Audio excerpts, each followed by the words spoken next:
Bienvenue dans votre chaîne Kumu Africa TV partout bozolanda biso topesi bino mbote ekomela bino malamu esika bozali. Kumu Africa TV eza chaîne oyo toyelaka bino ba information ya source et puis ba information na temps réel et puis ba conseil ba analyse ya malamu. Avant to kota na sango na biso ya mawa oyo toza nango, yo oyo oza abonné ya Kumu Africa TV te, s'abonner, activer cloche ya notification pour na orataka ata information mon côté ya biso, partager vidéo oyo, commenter, aimer aussi et que ça la bien makasi pour na orataka information na biso mon côté. Alors, lelo toza na sango moko ya mawa to repartager na bino et kweye pa ba comédien, eza vraiment sango moko ya mawa makasi ya pasi batu bazolela mingi. Sango ya mawa wana ekomeli ndeko na biso Guy Ngombe, artiste et comédien oyo bino nyonso boyebi partout dans le monde entier. Aza artiste oyo asalelaka biso mosala kitoko, asepelisaka biso à tout moment, ajouaka bien, biso nyonso toyebi ki ye Guy Ngombe. Depuis hier azalaki ye papa na biso sans souci, oyo atika biso déjà mikolo ebele. Guy Ngombe asepelisi biso kuna ti aye abimi asali makambo na ye tina lelo azo continuer kosepelisa biso. E lelo sango ya mawa ekwei na ngambu na ye, eza sango moko ya pasi mingi pe mawa. En tout cas, nazosenga na bino bozala na motema ya kosupporte mpona koyoka nouvelle oyo nalingi na annonce bino, bozala vraiment na motema ya kosupporte. Alors tokota mbala moko na sango ya mawa oyo toza nango mpona bandeko na biso mibale oyo bomoni totie na miniature na biso. Ndeko na biso Guy Ngombe na ndeko na biso Maxi Bondoe oyo baza ba artiste comédien na biso oyo basalelaka biso mosala kitoko. Sango ya mawa ekomeli bango, sango yango eza nini?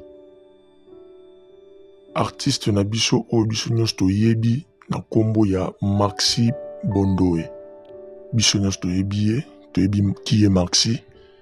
Abanda ko jouer awa azalaki na Kinshasa, nayebi vraiment groupe place abimela te, mais nayebi kaka na Kinshasa na banzonzing, na ba film basali na ba vidéo loin, ba tourner na ba Janify, ba tourner na ba Mondweri de Londres, ba te belé ba artiste presque nyonso ya biso a tourner na bango. Et lelo Maxi Bondoe akoma na ye ko évoluer na poto o biso nyonso toyebi. Maintenant to kota siko na kati ya sango na biso ya mawa o na yeli bino na mokolo lelo. Sango ya mawa oyo ekomeli ndeko na biso Guy Ngombe na Maxi Bondoe.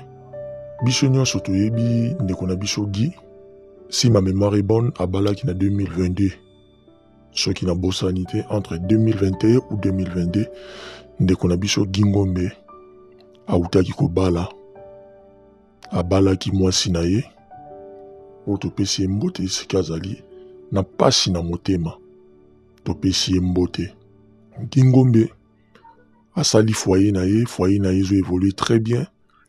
Na minute oyo nazoloba na bino, nazo annonce bino to banda na nouvelle ya malamu oyo nazo annonce bino sikoyo. Mwasi ya Guy Ngombe autaki kobota, aza na mwana ya bebe, autaki kobota, aza na mwana ya bebe. Moi to illustrer image ya mwana eza te po mwana aza na bebe. Mwasi ya Guy Ngombe autaki kobota, félicitations en place azali na pasi oyo aza nango na motema. Ndeko na biso Guy Ngombe, sango nini ya mawa toza nango mpona ye? Tofandi kaka lelo, totala kaka boye telefone esone, babengi biso ndeko Guy Ngombe. Nini ekomeli ye? Il paraît Guy Ngombe na Maxi bazalaka mwasi na mobali.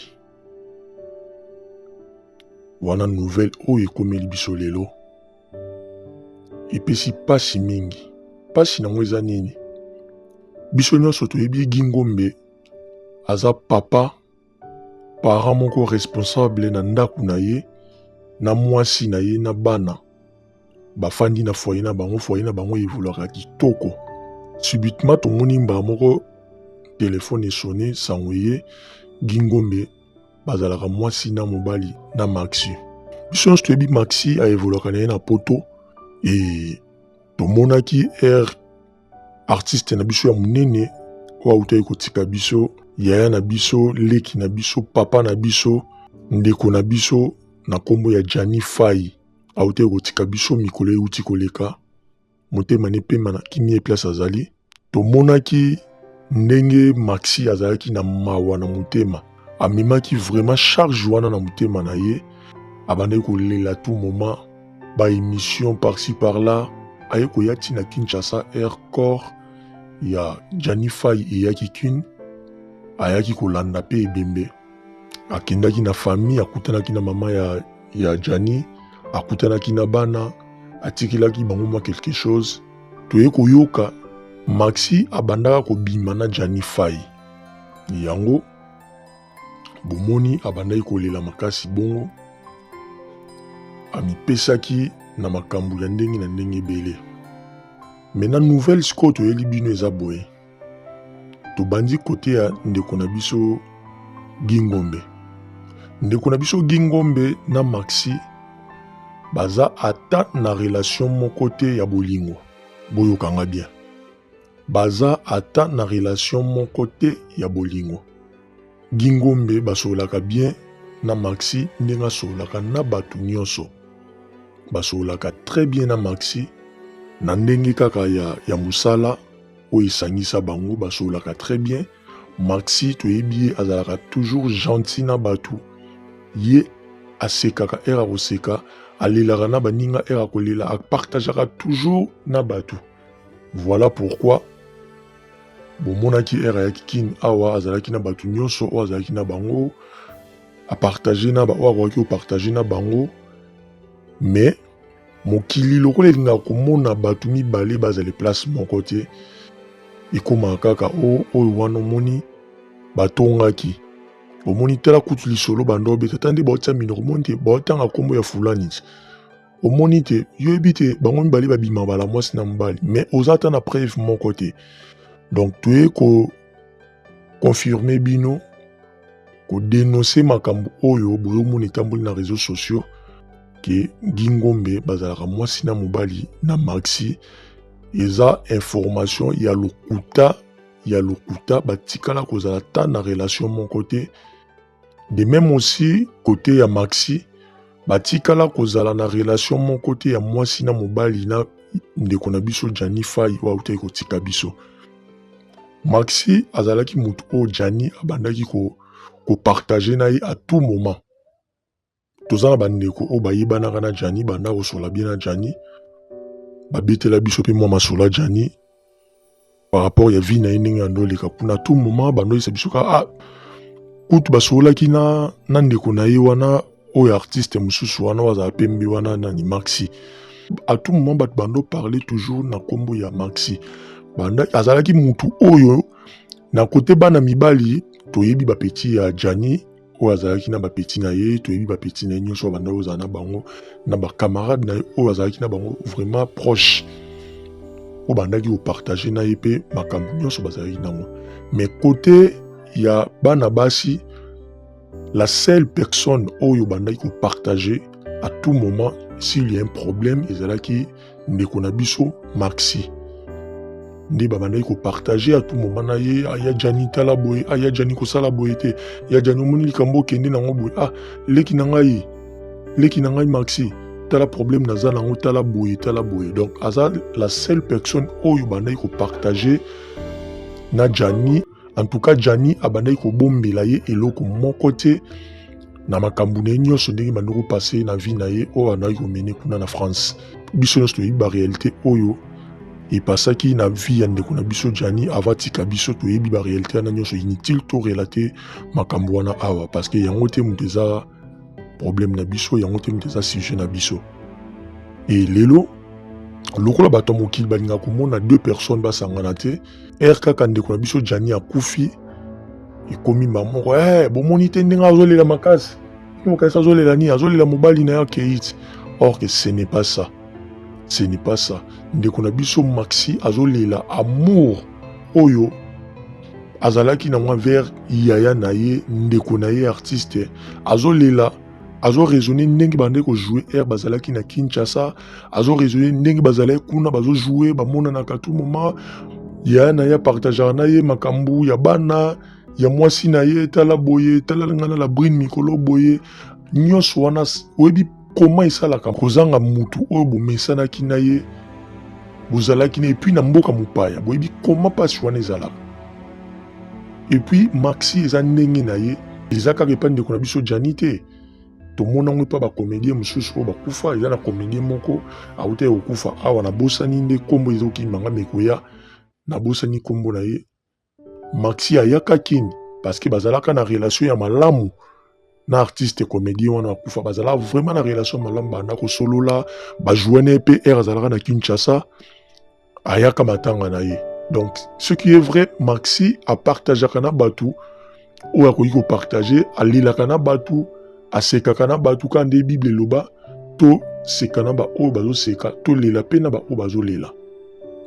Alors ba chroniqueur na ba chroniqueuse ba youtubeur pardon nazosenga na bino totika kosala ba campagne ya mabe na ba kombo ya batu ce n'est pas bien pesa information oyo eza vraie information likambo ezalaki a et na b et soki na se yaka expliquant batu communiquant batu lokola communicateur eza te ke oye po oya kaka po inventer likambo mo pour gagner ba vie na YouTube to pe na TikTok écoutez le moins revenu morboé mais revenir en ozozwa oui écoutez c'est le revenu mais revenir en ozozwa eza mbongo malamu te parce que ozokose la batu makambo po yo bénéficier eza mbongo malamu te yango nozomona batu misusu azo gagner mbongo mais vie na ezo bonga te azo gagner mbongo mais makambo mabe ezokomela ye kaka pourquoi azo tambusa vie na ye malamu te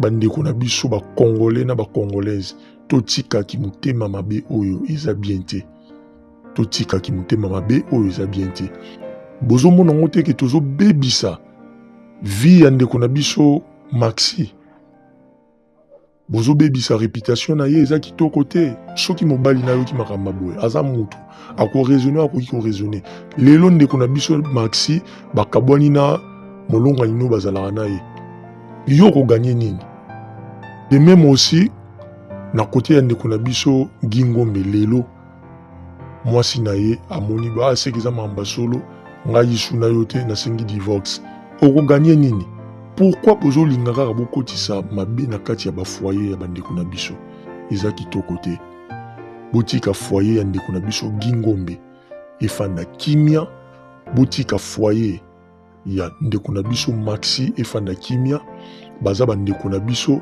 toti ko créer ka ba base moko ya mabe ya lokuta poto kotisa ba mbongo oyo ya malamu te eza kitoko te oyo nayaki na partage na bino yango oyo information oyo botika nango na motu Gingombe baza na relation moko te na Maxi de même aussi Maxi batikala kozala na relation moko te na ndeko na biso Jani Fai o auta kotika biso donc oyo nalingaki na partager na bino na mokolo ya lelo yango eza vraie information partager yango et pas bandeko na biso nyonso pour te sauver foyer ya bandeko na biso vous partager yango s'il vous plaît vous partager information oyo eza vraie information tolinga ko partager makambo ya malamu to boya makambo oyo ekoya pona kopanza pona kobebisa kotia ba trouble na ba vie ya bato ce n'est pas bien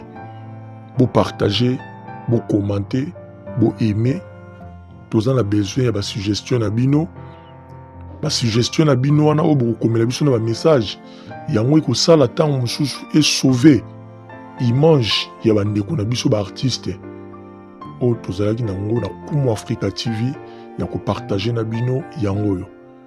Restez toujours branchés, restez toujours connectés. Tozawana toujours pour nous sabino ba vraie information na temps réel. Merci beaucoup pour na temps oyo bopesa kibiso ya koyoka information oyo. Ngai na bino tokutani na mikolo ekoya. Merci beaucoup, à la prochaine.